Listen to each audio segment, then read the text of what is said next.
Hi Student Success, welcome to your week 4 assignment video. So I wanted to start this video by reminding you of your student services assignment. So between now and the end of the semester, you do need to complete a workshop, whether it's on campus, on Zoom, a student's life event, something like that, and submit proof of attendance. So when you register for these events, I do not need your registration email or your registration confirmation. What I need is the certificate of attendance or completion, whatever it is the workshop provides after the fact. So I do have the video that walks you through how to register and what your options are right there. So make sure you check that out. I know it's still early in the semester, but I want to make sure that you're getting registered for workshops that you will think they are beneficial. All right, so let's go ahead and jump down to week 4 already. So week 4 is a continuation of chapter 4. So that's why you're going to see, week 3 had the chapter 4 lecture video in there. Week 4 just has the same lecture video in there. So I just replicated it. It's nothing new. So if you wanted to revisit it, you can. If you feel comfortable with what you did last week and understand it, then you're fine. As normal, there's the materials folder and the week 4 folder in general, where the link is, the slides, and some information, and then their assignments. So there are 2 assignments this week. When you look at this really quick snapshot, there are 2 assignments and there's no discussion forum. So completing both of these is going to give you your attendance points. So if you only complete one, you're going to get 50% attendance. So make sure you complete both assignments to earn 100% attendance for this week by Sunday. So let me walk you through what you're doing. So the chapter 4 assignment is going to open up into a Word doc. So you're going to click on that and it's going to open up, and it's going to open up into a table. So this chapter is talking about listening, note-taking, and memory. So your job is to come in here and, based on what you've read and looked through the chapter, you're going to talk about 2 things you can do to improve your listening, 2 things you can do to improve your note-taking, and 2 things you can do to improve your memory. So if you're not sure, go back into the text and see, like, all right, what were some tips on memory or tips on note-taking, whatever it might be.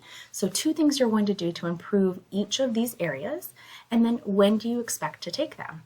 Next time you sit in a classroom, next time you sit down to listen to a lecture, next time you study, like, is it in the next week, next semester? When are you going to do this? And then how will you know that your listening has improved? How will you know your note-taking has improved? And how will you know your memory has improved? So it's not like, oh, it's done, but how will you know? When you get to this certain point, that's when you recognize that your listening has improved. What kind of things will you see as an outcome? So make sure you save that, and then you'll just put it in the Dropbox for chapter 4. So let me know if you have any questions on that. And if you need to convert it to a PDF, you can as well. All right, the other thing is this note-taking workshop. So I have been putting in my announcements that there's this workshop coming up. This does not satisfy the student services assignment. I just kind of want to clarify that. The student services workshop assignment is completely different than this note-taking workshop that's coming up. I just want to make sure that you are aware. So in the announcements for the last couple weeks, I've been just kind of plugging in, making sure that you knew. So on Monday the 15th at 12 p.m., you can either go to Akron, go to Maine, or log into Zoom and watch this workshop live. Or if you can't make it live, it will be uploaded into Brightspace a few hours after it happens. So the workshop runs, give or take, 45 minutes or so. And so by like 2 or 3 that afternoon, hopefully, the link will be uploaded into Brightspace. So you can watch it live or after the fact. And then you're going to complete an assignment. So all the information on where to go is right here. If you are already on campus and you're just like, I'll just kind of zip over to main campus, you can go ahead and do that. Again, it was posted in week 3 a couple times. It has all the information, the room numbers. So hopefully you kind of made note of that. But once you have viewed that workshop, whether again you viewed it live the day of, or you're watching it a couple hours later, or even the next morning, you are going to complete an assignment that goes along with it. So let's take a look. In this note-taking workshop folder, it has its own folder.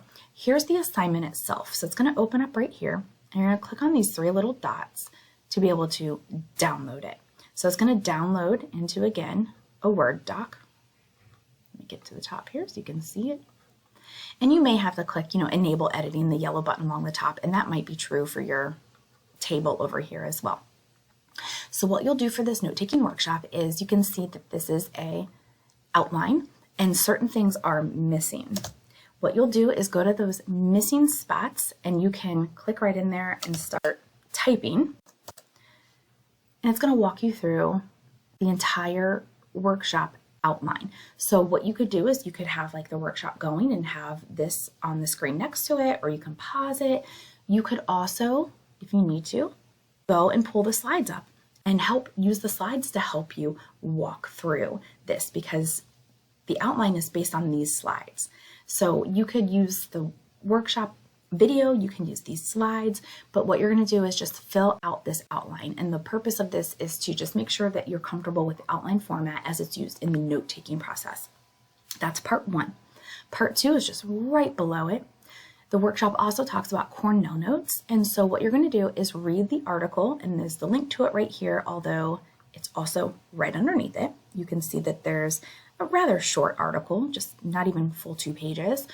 You can also find the article right there, so it's embedded again, so the article is found in a couple places. After you've read the article, you're going to fill out the Cornell notes based on that article.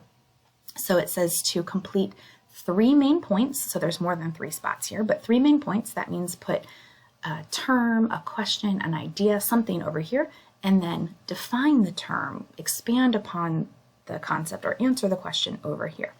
And then down below, you're going to include a 2 to 3 sentence summary of, again, this article that's below it. Right? And that's just practice making sure that you're good with Cornell notes. When you're done, make sure you save that, and then you will just submit that through the Dropbox down at the bottom. There's a place for it there. All right, so if you have any questions on that, please reach out and let me know as well. Just a quick recap for this week. We're still in Chapter 4 on listening, taking notes, and remembering, and then you're going to complete the Chapter 4 assignment where you're filling out this table on the 3 concepts Chapter 4 discusses, and then you're going to watch the note-taking workshop, again, either live or in person or on Zoom or after the fact, and then fill out this assignment that accompanies that workshop. Again, if you have any questions or need anything, feel free to reach out, and have a great week.